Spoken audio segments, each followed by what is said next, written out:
It was the year of the wedding. We flew the flag,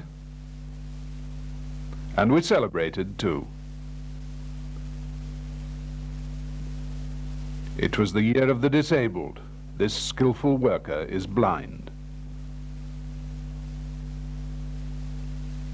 The year when these disabled people found happiness together. A year when we shivered in the coldest cold for 100 years.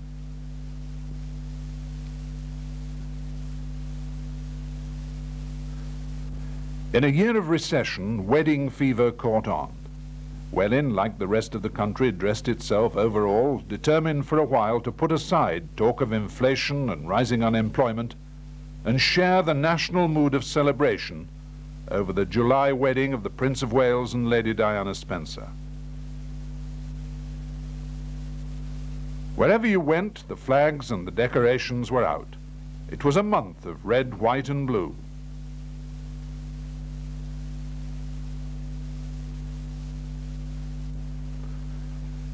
It was an extraordinarily glittering month in an often drab year, and grown-ups as well as children took the cue to use the wedding as a welcome excuse to celebrate and have a good time at parties and barbecues.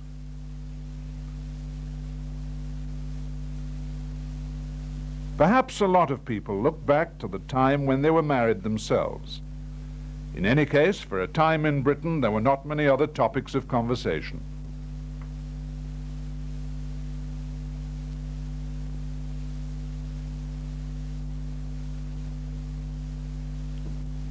The wedding certainly took hold of the imagination of the children, for whom it was all a bit of a fairy story. And for them, too, there were not many aspects of the wedding they didn't explore.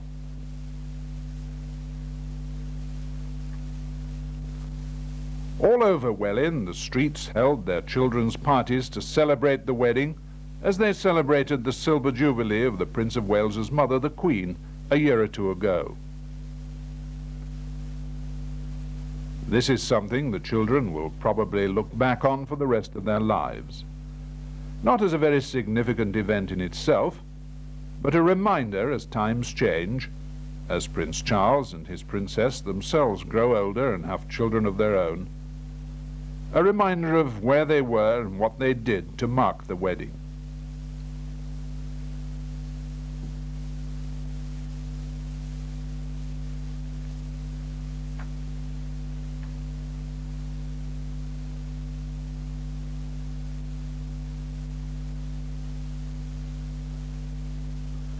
They might even keep their presentation mugs and plates.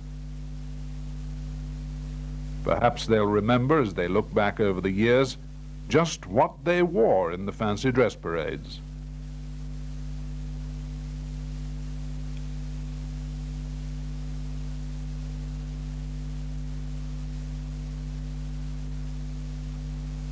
And the games they played together. Let's just share some of the things they did, just as the Queen said she wanted them to do, using the wedding as a great national celebration.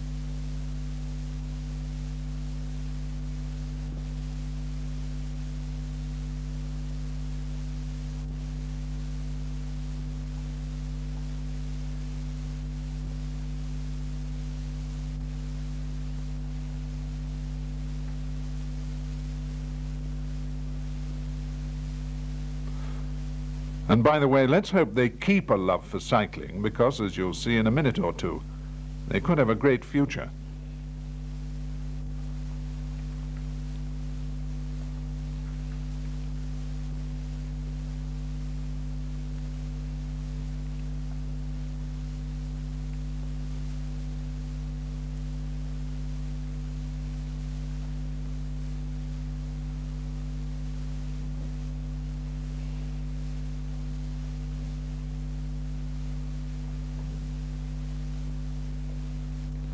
Sunday, June the 21st, 1982. A crazy football match in Welwyn to raise money to provide a disco unit for the Ridgeway Workshop for the Disabled in Welwyn Garden City. And crazy it was as the Mimram Marigolds took the field against the Welwyn Wobblers. Policeman John Batcock declared the result to be 6-all at the end of the game. They raised about £60 towards their target of 300 to provide a disco for the social club at the workshop, another worthwhile event for a worthwhile cause in the International Year of the Disabled.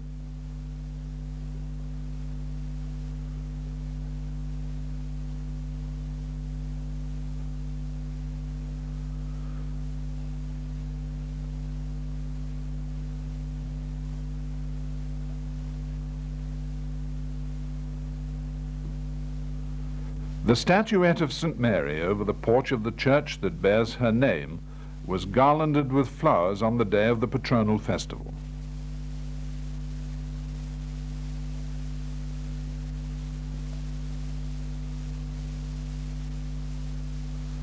The festival always takes place on a Sunday as close as possible to 2 dates in the church calendar: the feast of the Visitation of Our Lady and St. Peter's Day. St. Peter's Day because, as you'll see, the day is shared with St. Peter's Church at Ayot. This year the service was held on the 29th of June.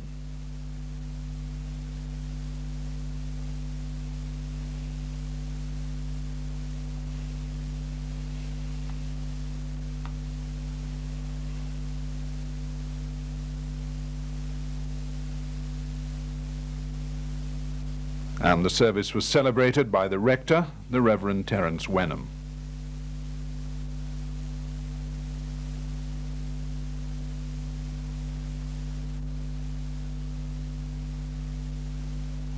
And then the procession from Welwyn to Ayot, with the Welwyn Garden City B Band playing.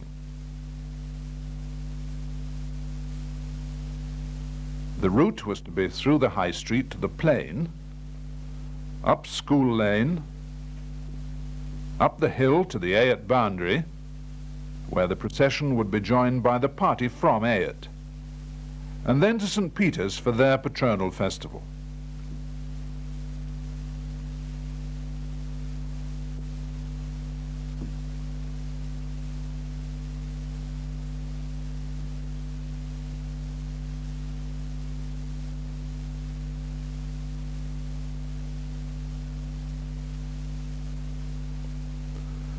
And on the plain, where the procession paused, the prayers were for the parish.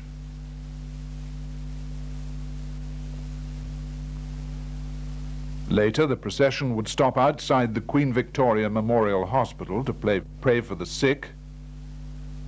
And then at the Ayot boundary, the farmers, their crops and industry would be remembered in the prayers of 2 congregations.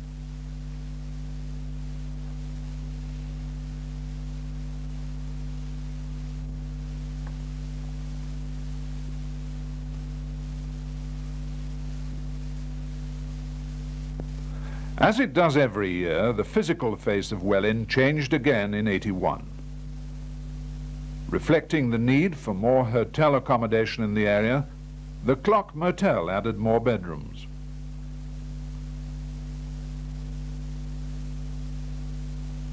The old woodcarver's cottage in Woolmer Green, where once the garden was full of working models, finally came under the demolition hammer to make way for the building of new houses.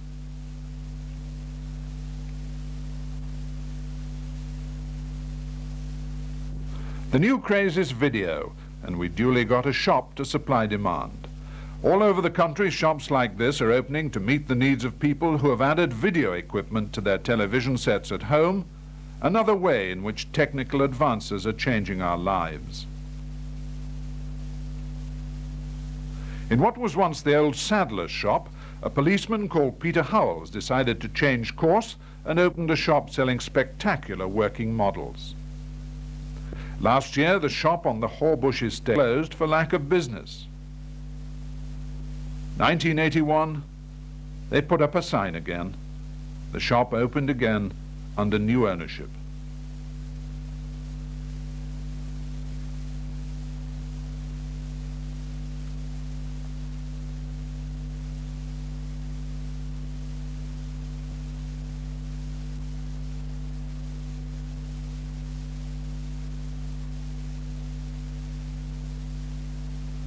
The Hertfordshire Society opened an office in Mill Lane.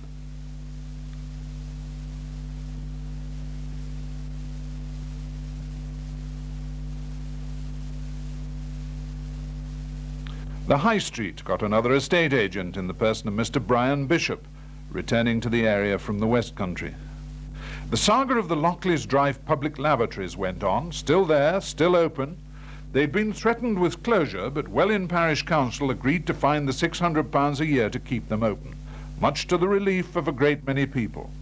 It represents a rate of 0.04 of a penny, a piddling little sum, one councillor said. 1981 for some people in the village was dodged the digging year as workmen excavated to replace old gas supply pipes with new.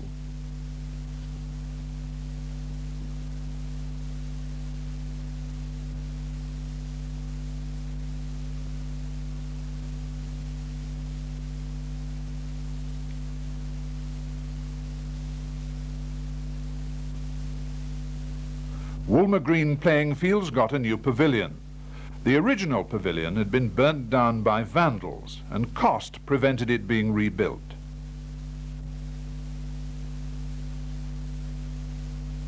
But putting a new one in place proved quite a job. This ready-built pavilion from Connaught of Cambridge had to be lifted into position by crane, but it was a price the parish council could afford.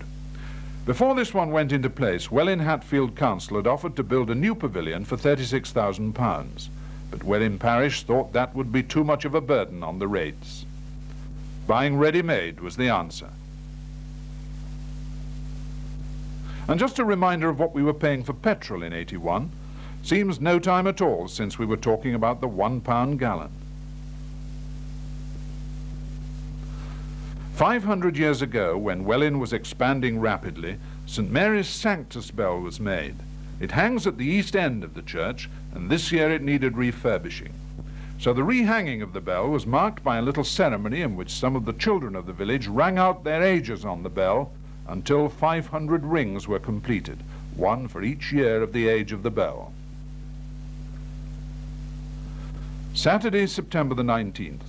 After 5 years of planning, the second Welwyn Oak of the Scouts, Guides, Cubs and Brownies who will use the hall. Several hundred contributors towards the £25,000 cost, parents and friends of the Scout group joined in the ceremonial opening. The opening ceremony was performed by the Lord Lieutenant of Hertfordshire, Sir George Burns, and 150 Brownies, Guides, Cubs and Scouts would soon have a new headquarters, and the scissors were ready. And for those who'd worked alongside professional craftsmen for 10 months, labouring, painting, decorating, the cutting of the ribbon represented a dream come true, to use their own words. Inside, watched by Christopher Murphy MP, there were to be displays of scouting skills. Elizabeth of Glamis Hall open at last.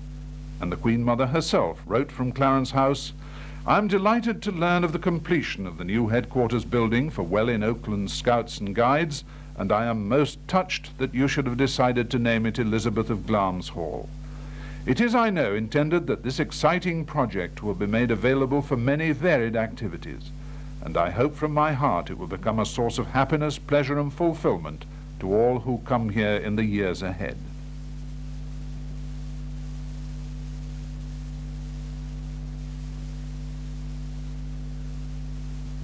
In June, dozens of cyclists came to Welwyn in festival road race, sponsored by Godfrey Davis.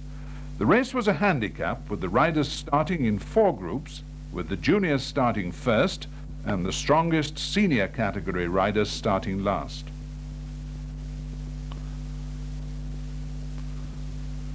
This was the start for these riders of a hard and exciting race, as riders in each group shared the pace to try to catch the group in front. They were off on the first of 8 laps of a 6-mile circuit. Each lap would take about 15 minutes, so they'd be pedalling hard for 2 hours.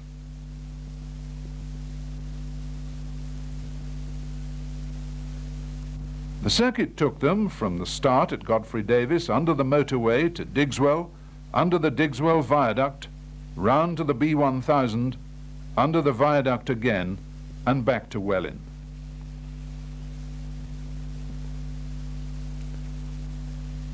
It was a race against time and against each other, for besides the main prizes, there were prime prizes, so-called, prizes for each lap for the first rider in each group.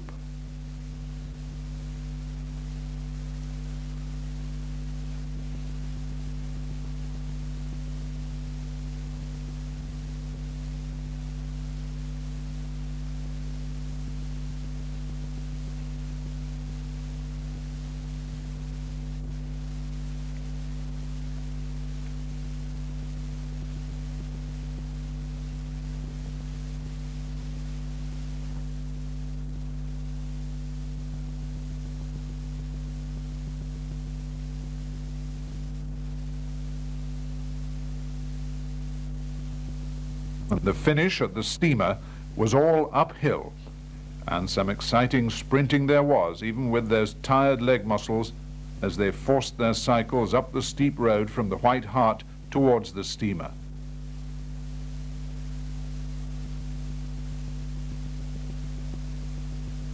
This race was one of a series organized every year by the Hertfordshire Cycle Road Racing League, which has 16 member clubs from North London and the county.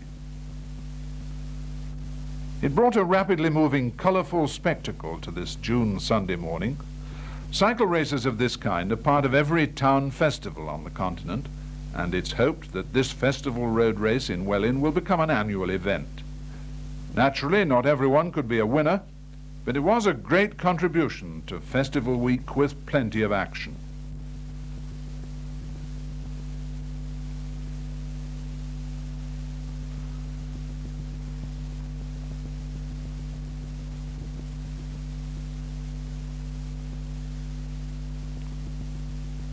In April '81, a sponsored parachute jump was organised by Welwyn Ladies' Circle to open an appeal for a cancer body planner for Mount Vernon Hospital. The 3 intrepid parachutists who had never jumped before were Mrs. Veronica Angel, then Vice Chairman of Welwyn Ladies' Circle, Mrs. Anne Brooke, and Mr. Keith Andrews of Welwyn Round Table. They all trained for a day and a half at Peterborough Parachute Centre before making their first jump. Behind them now was a rigorous program of exercises which started at 7:30 the day before. Lessons in technique throughout the day. Today they were at it again before 8 o'clock with more exercises and simulated jumps, and now at last they're ready to leap out of an aeroplane in the cause of charity. Before they were able to take off, there had been some anxious hours of delay because of poor weather conditions, but now they were away to make their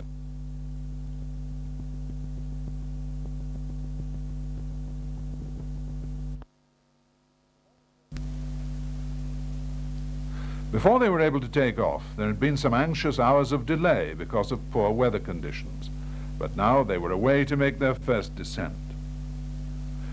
Incidentally, while they're on their way up there, the body planner they're raising money for works in conjunction with a body scanner, processing data given by the scanner in a matter of hours. There they go, despite their understandable nerves. All 3 novices from Welwyn completed the jump successfully without breaking any bones. They were awarded certificates from the training centre, and more important, they amassed sponsorship of £4,000 for completing the jump.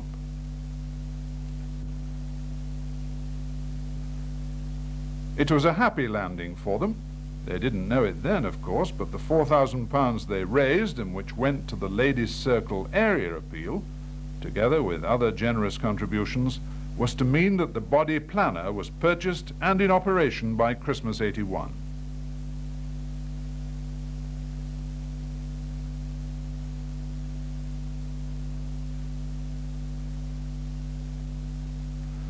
It takes a lot of nerve to make a first parachute jump, but now they're relieved and happy with a job well done. because that body planner can do in a short time work which used to take 2 qualified doctors 2 days. And a sponsored parachute jump is another novel and intriguing way of persuading people to part with money for good causes.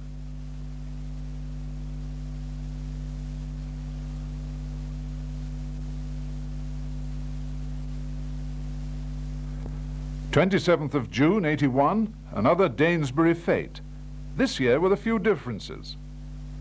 The chairman of the Friends, Alan Campbell, introduced the MP for Welwyn Hatfield, Christopher Murphy, who opened the fete, an effort which was to raise more than £1,900 and delight the organisers. One colourful feature of the fete this year was the contribution of Welwyn Horticultural Society. And colourful it was. We can have a look at some of their displays.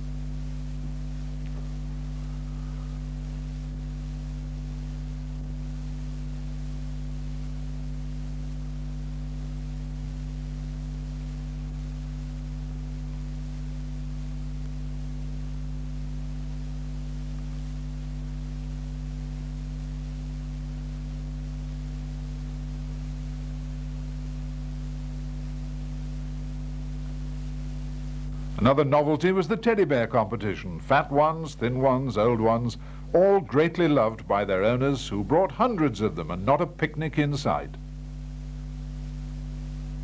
Beside the usual stalls and sideshows, there was a dancing display by Mrs. Buller's class.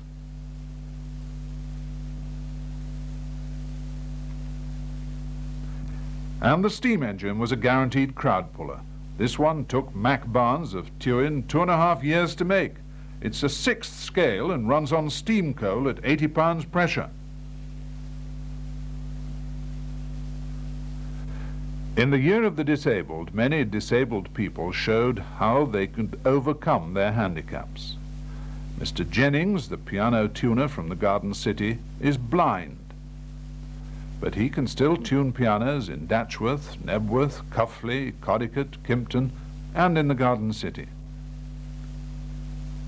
He started training in 1948 in the Royal Society for the Blind workshops and was apprenticed for 4 years. There are not many piano tuners locally, so his work is appreciated. His wife drives him to his appointments, and then his old guide dog Ivor takes over. Ivor's one of the oldest guide dogs, and in fact old Ivor retired at the end of the year. This mailing pouch holds cassettes for talking books for blind and partially sighted people. They go through the post free. Each cassette has 6 tracks and plays for 3 hours. The longest book in the RNIB library at Wembley is War and Peace, 8 cassettes. There are about 30 talking book machines in use in the Welwyn area. The machines, for copyright reasons, use special cassettes, and fiction and technical works are available at a modest rental or free through the Hertfordshire Social Services to pensioners and non-earners. The library sends out 4,000 titles a day. The service started with discs in the 1930s. This is a pre-war machine. After the war, a converter unit was developed so cassettes could be used, and then in the 60s the current talking book was introduced. 2 Welwyn people service the local machines free of charge.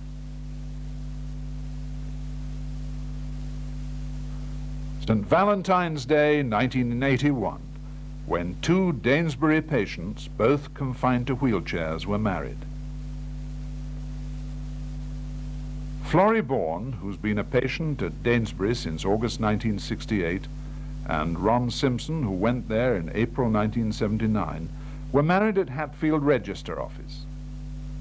Afterwards, they were brought to St. Mary's Church for a service of blessing on their marriage. It was a happy day for Florrie and Ron and their friends, with the usual photos for the family albums, to remind them of their wedding day during the International Year of the Disabled. And then it was back to Danesbury by ambulance, a vehicle, as you see, specifically equipped to deal with wheelchairs.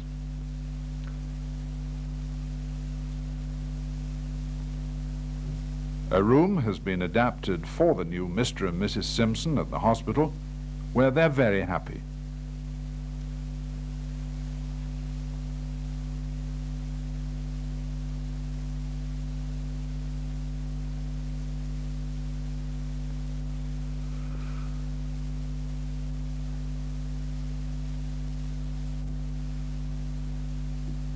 Every year, the entire junior school of St. Mary's walks in procession down Hobbs Hill and over the river and along the High Street for a service to mark Ascension Day in St. Mary's Church.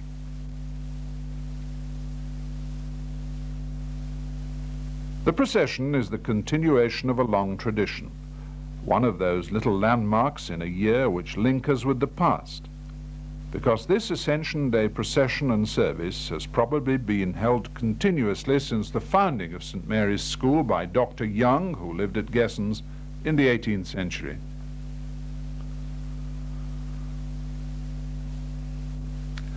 In October, the British Ornithology Group put out their long nets of fine green nylon rigged on poles and mounted a bird ringing exercise at Digswell Lake. The loose folds ensure the birds are held without harm.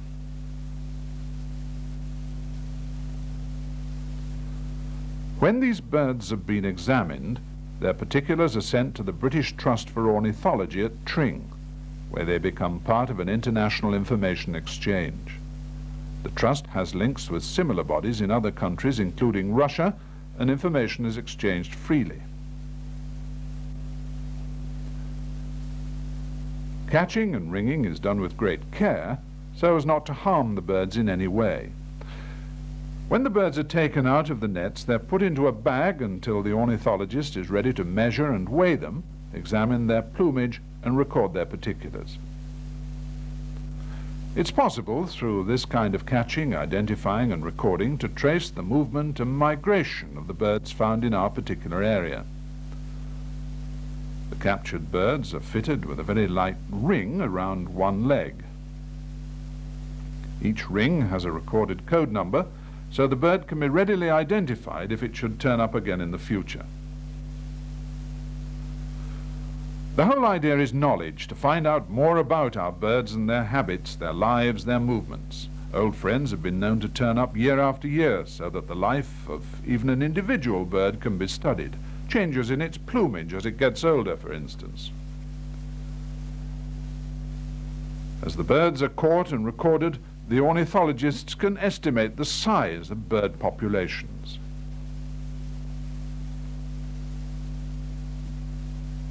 Wild Cat, the Journal of the Cat Survival Trust, a trust started in 1976. Its aim, the survival of endangered species of wildcats. Its home, the Marlin Centre in Codicott Road.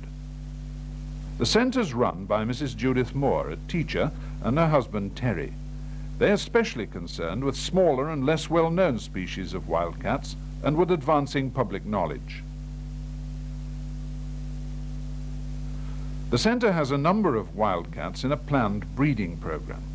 Some of them endangered species like margay, Jeffroy's cat, ocelot, and leopard cat. And the breeding program has resulted in a number of successful births. The Trust makes the point that there is no other organization specializing in the conservation of the cat species, genus Felis, as a whole, and that the survival of many species is now at risk because of the increasing destruction of their natural habitat in land clearance schemes in South America and elsewhere. Their persecution as pests in that new and alien environment, and also in the exploitation of cats everywhere for their beautiful coats.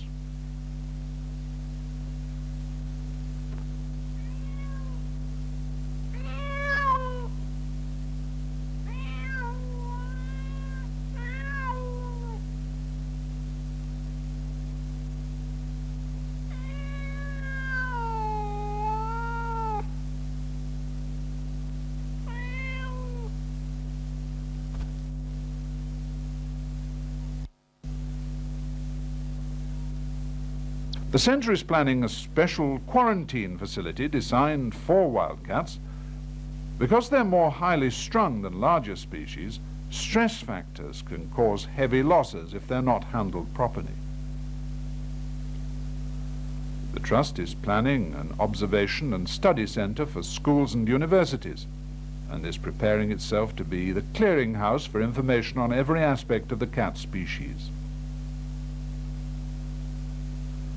The Cat Survival Trust is a registered charity, and one which aims to make its Welwyn headquarters the centre of world knowledge on the wildcat.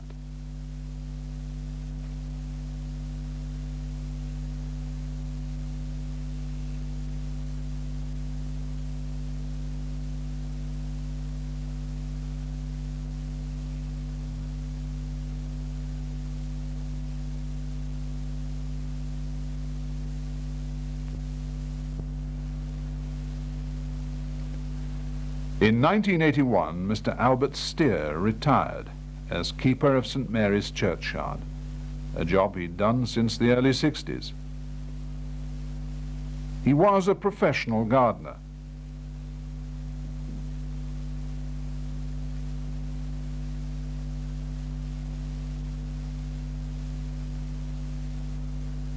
His work in the churchyard was widely admired. Precise edges, mown lawns, neatly trimmed hedges.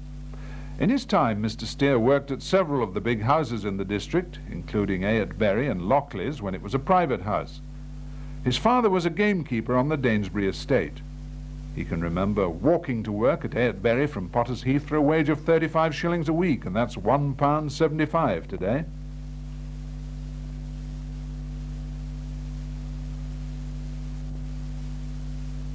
In November, the Welwyn branch of the NSPCC held its annual dance in aid of funds. This branch has been active for 20 years and regularly raises about £1,000 a year for the NSPCC.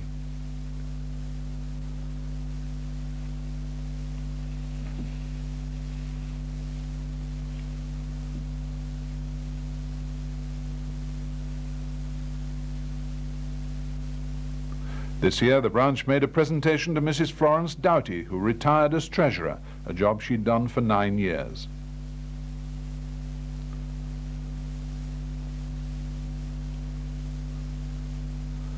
The raffle prizes were drawn by Anna Pattinson from Stevenage, who last year was voted Miss Hertfordshire by the Young Farmers Club and this year's YFC Member of the Year.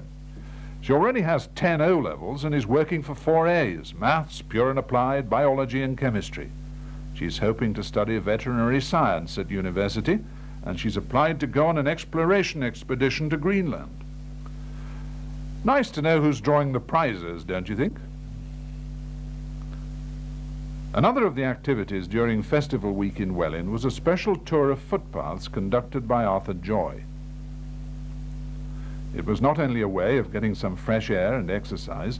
You do pick up a lot of information as Arthur recalls the history of some of the landmarks and buildings of the area.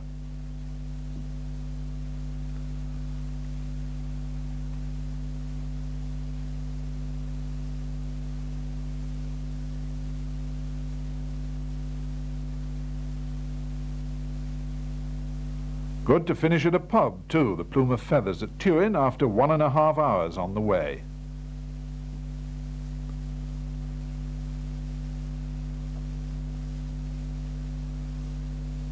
It is extraordinary how some people help good causes. Take these 18-year-olds.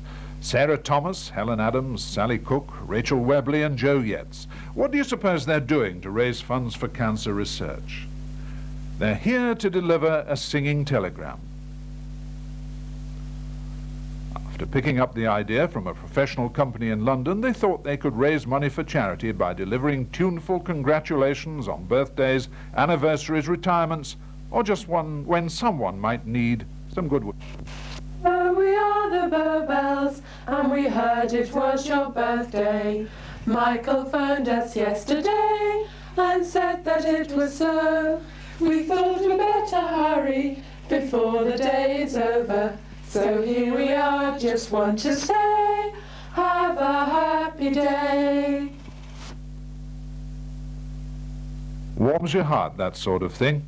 and as 81 ended, we needed it.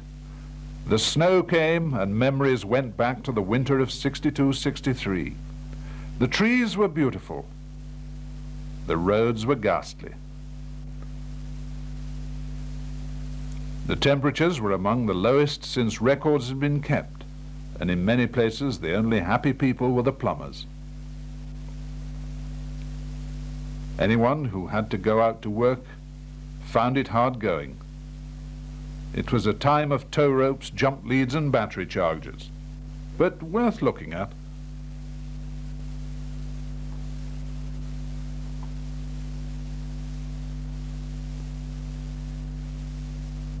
"1981, the year of the wedding, a year of inspiration for young Welwyn artists.